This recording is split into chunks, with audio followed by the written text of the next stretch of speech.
ভিতরে ঢুকলো।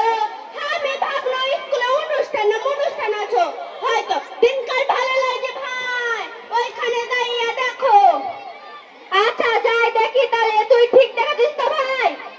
হ্যাঁ হ্যাঁ হ্যাঁ, আমি কাজ করে আইসা বট গাছের নিচে বইসা ছিল, তখনই ধরে গেল। তাই নাকি ভাই? ঠিক আছে যাই দেখি তাহলে।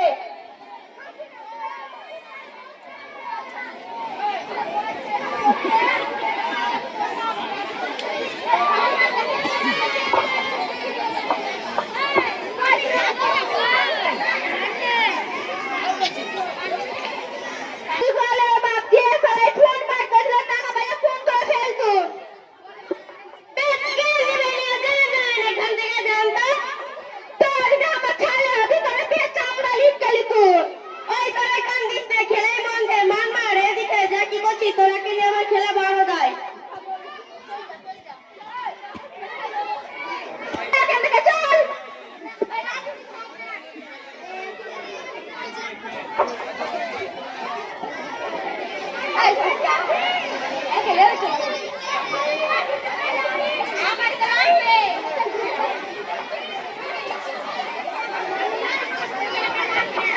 কি হইলো যে এত চেঁচাচ্ছ কেন? কি হলো তোর পা টাকা সুধা? কি হলো তোর পা টাকা সুধা? তোর বেটা মোবাইলে আইপিএল এর জুয়া খেলছিল। ছি ছি, মান ইজ্জত কিছুই রাখলি না। তোকে এত কষ্ট করে লেখাপড়া শিখালাম, তুই এই তার পরিণাম দিলি। কায়দা হল্লা কায়দা হল্লা খাবার সব বন্ধ। আমার সাথে রাজনীতিতে কাম করবি, তোর লেখাপড়া কাম নাই। মা, ও মা গো, আমি বড় অন্যায় করে ফেলেছি, আমায় ক্ষমা করে দাও মা, আর আমার পড়াশোনা বন্ধ করো না মা। আবার লেখাপড়ার কথা বলছিস, আমার মাথা গরম করছিস, তোকে মেরেই ফেলবো। মার্টিন, মার্টিন, এত হয়েছে কেন? আরে মারছো কেন? আপনার মাস্টার আছে, মেয়ে তখন আপনার ঘরের ছাত্র, আমি এখানে লেখাপড়া করতে পারবো না।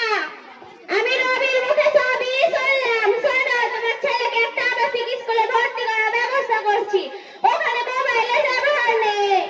কি বলে মাস্টার? হাত পাশে পাশে নেই, একই বারোটাকে আমি একটা কালো করিও খরচা করতে পারবো না। আচ্ছা আচ্ছা ঠিক আছে, মাথা আরাম করিও না মাসিন। আমি হাটপাড়া শিশু কল্যাণ এমএসকে মাদ্রাসার ম্যানেজমেন্টের সঙ্গে কথা বলছি, যাতে সমস্ত পড়াশোনা ফ্রি করা যায়। দেখো তো মাস্টার, হাত লড়কে এক বলে ভর্তি করে পায়ে থেকে বিদায় দিই। আচ্ছা আচ্ছা ঠিক আছে, এক্ষুনি করছি। হ্যালো সিকিউরিটি সাহেব, আমি বকুল মাস্টার বলছি, কেমন আছেন? আমি আমি খুবই ভালো আছি। বলা বলতে আমার একটা অত্যন্ত মেধাবী ছাত্র আছে, ভর্তির জন্য বলছিলাম। হ্যাঁ হ্যাঁ, এক্সারসাইজই বলছিলাম। অত্যন্ত গরিব, কিছুই দিতে পারবে না।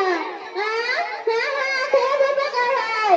আচ্ছা, টেস্ট দিতে হবে, কোনো সমস্যা নাই, আপনি টেস্ট নিন। ও কি লিপস করবে তো? আমি বলছি ও খুবই ভালো ছেলে। অডিয়েন্স একটা হাততালি হবে না? কালকে নিয়ে আরো জোরে। বেশ, ছেলেটাকে কালকে নিয়ে আসছি। বেশ, রাখলাম তাহলে। তাহলে তো সবই শুনলে, তোমার আর দুঃখ চিন্তা রইল না। দেখি কতটা কি করতে পারি।